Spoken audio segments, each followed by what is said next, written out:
You were fully concentrated in your book that you were reading in the library, but suddenly flinched while cursing the man that just sat beside you and let your hair free intentionally that were put in a ponytail. Ryan, yeah, Jungkook, why can't you stay away from me? And secondly, what problem are you having with my dyed hair? You said in a frustrated tone, and you saw him wearing your hair scrunchie in his wrist as if it was some kind of a bracelet or something to him. Jungkook, you are my problem, he said, coldly pointing towards you, and as he again starts playing with your hair tie, you spoke. Ryan, you can go somewhere else to play with it too. This is library. Jungkook, so what?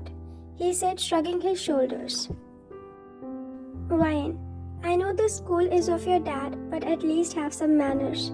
You speak while standing and collecting your things. Then you leave the library and out of the school to your house, with Jungkook still following you.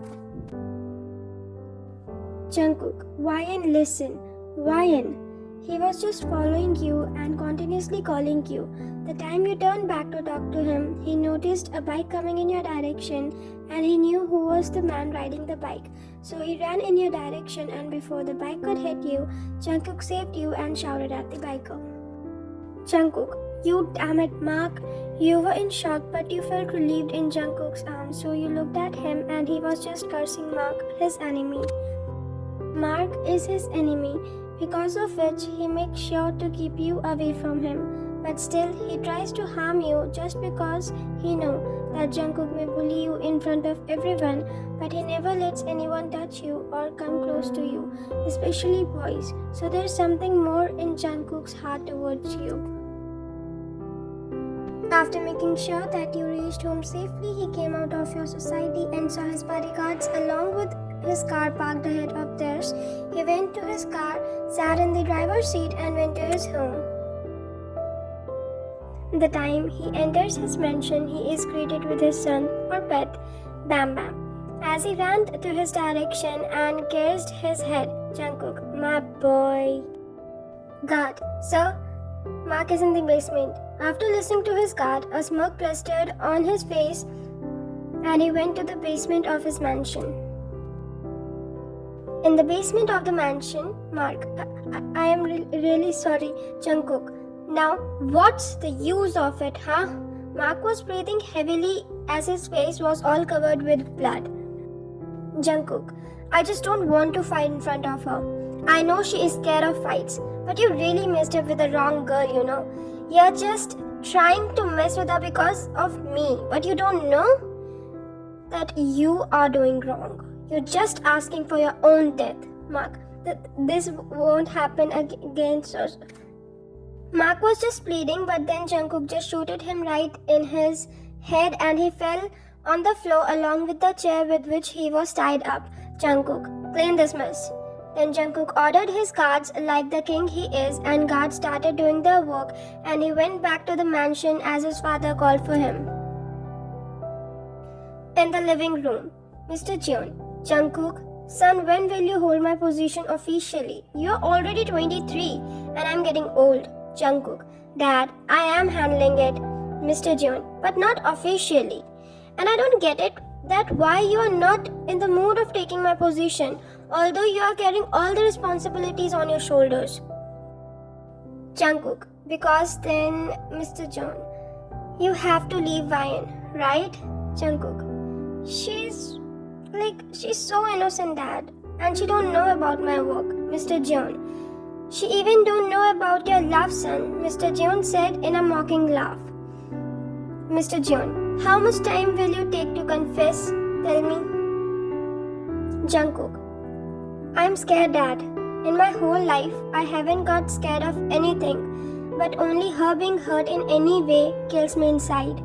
Mr. Jeon, it happened, sons, but look at your mother and me. You have to take a step to at least make her yours. Jungkook, I'll confess to her tomorrow, Dad, Mr. Jeon. That's like my boy. Then both Mr. Jeon and Jungkook had the dinner together while talking about the business, and after that they went to their respective rooms to rest. Jungkook was laying in his bed and staring at his wallpaper, which was your photograph that he clicked secretly during the class. Jungkook, how clueless you are about my love, but my obsession for you can't be expressed in words, Ryan. Jungkook, good night, my love. On the other side, Ryan was also trying to sleep, but she couldn't as Jungkook's thoughts were coming in her mind continuously. Ryan, what should I do? I kind of like Jungkook, but the way he bullies me, how could I even think about this? I don't meet his standards at all, and secondly, I'm just a plaything to him, so I must not fall for him. Then you sleep while putting earphones aside. At the morning in the cafe. Today is the off for your school, so you came to work at your part-time place, a cafe, and even Jungkook saw you first in this cafe, then he followed you. Although Jungkook is graduated, but he visits school just because of you and gives the excuse of checking the functioning of the school to his dad, but his dad knew all and everything about his son.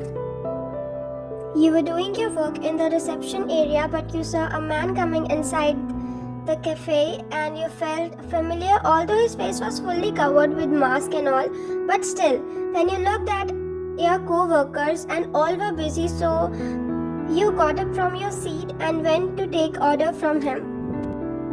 Ryan, welcome sir, what would you like to... You? The time the man removed his mask, you saw Jungkook and you shouted and caused everyone attention to focus on you, so you bowed and said sorry to everybody present in the cafe, and you grabbed Jungkook's hand and rushed outside of the cafe. Ryan, what are you doing here? Jungkook was just smiling while looking at you. Ryan, don't tell me you are following me here too. Jungkook, I'll be there wherever you are, Ryan, he said with a satisfactory smirk over his face. Ryan, leave my hand and I have my work to do, you said while trying to free yourself from his tight grip, yet that was gentle on your wrist, but he wasn't listening to you and he didn't let go of your wrist, so you sighed in defeat. Jungkook, I want to show you something, so you're coming with me, right now. Ryan, no way, I'm not coming with you. You turned to go back, but he pulled you, making you fall on his hard chest. Then he picked you up over his shoulder like if you were a sack of potato or something. Then he made you sit on his passenger seat and you were just protesting the whole time. But he wasn't listening to you. Instead, he was smiling at you and he just drove away somewhere. After a good ride in which you just cursed Jungkook and he smiled at you without saying anything, while just listening to your curses, he stopped the car right in front of the seaside. And when you got out of the car, you see that the seaside was beautifully decorated with white roses and you loved white roses. That Jungkook already knew. Then Jungkook asked for your hand and you put your hand in his, being all confused. Ryan, what's all this, Jungkook? Don't try to prank me, please. Jungkook, never in my life I will ever prank you, Ryan. Don't ever think about it, he said in a real serious tone while you both reached in the middle of the decoration. Then Jungkook let go of your hand and you started to enjoy the scene ahead with your closed eyes. And when you feel cold breeze, meanwhile, you felt something cold on your neck, so you opened your eyes and looked down at it, and you saw a heart-shaped pendant that Jungkook made you wear himself from the backside of yours. Ryan, Jungkook, I love you, Ryan, he said back, hugging you and snuggling his face in the crook of your neck. You felt millions of butterflies in your stomach and you wanted to speak something, but you couldn't, so you went silent and tears of joy and all of your other emotions you were feeling right now came in the form of tears in your eyes and you smiled. Jungkook, why are you silent, Ryan? Jungkook started feeling scared when you turned silent, so he asked you, but then your tear fell on his hand and he thought that his action made you hurt, so you cried. Therefore, he turned you to face him. The time you faced him, you kissed him passionately and he returned your kiss with the same passion. Then you broke the kiss and attached your foreheads. Ryan, I love you too, Cook.